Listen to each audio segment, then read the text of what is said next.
So to start out with, just to reconfirm, kind of our solution classification comes in 3 buckets, somewhat similar to what you've heard about before.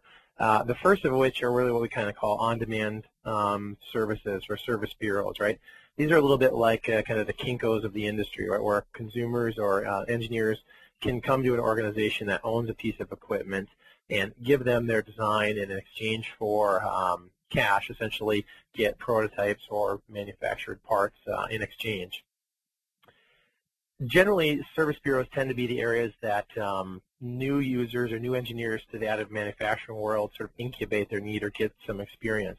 Once they've grown beyond that, then they really look into the type of different systems that can satisfy their needs. And there's 2 categories. There's a little less granular than what Buddy presented, but really kind of what we call 3D printers. These are systems that are really optimized or maximized for affordability so that they can be available for the broadest reach of the engineering audience. And then the other end of the spectrum, you have what we call our 3D production systems. These are systems that are really maximized or optimized for performance, and as a result of the performance, they are capable of the broadest range of applications or have the largest capabilities of systems. Now, when we switch and think about how the systems are actually used or the applications, over the last 20 years, the industry has been around for about 20 years, and as I think Scott alluded to, and so did Buddy, the applications additive manufacturing had been used for over the last 20 years predominantly resided in the design community.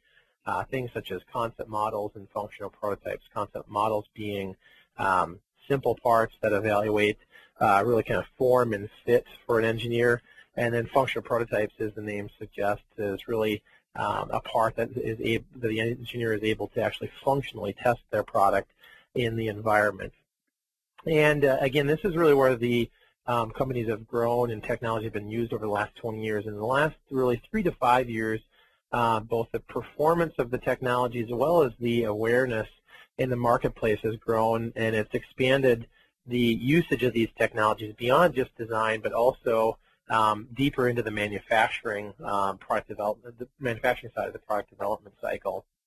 And specifically, the 2 categories of applications that we often refer to are manufacturing tools and then end-use parts. Manufacturing tools typically being things like jigs, fixtures, check gauges, drill guides. They're really parts that are out on the production floor that help assemblers and manufacturers manufacture their actual parts. And end-use parts are really then actually producing those parts then. So instead of using traditional tooling and machining to produce the part, actually using additive manufacturing to produce parts. And this generally tends to be relevant in kind of the low volume production areas.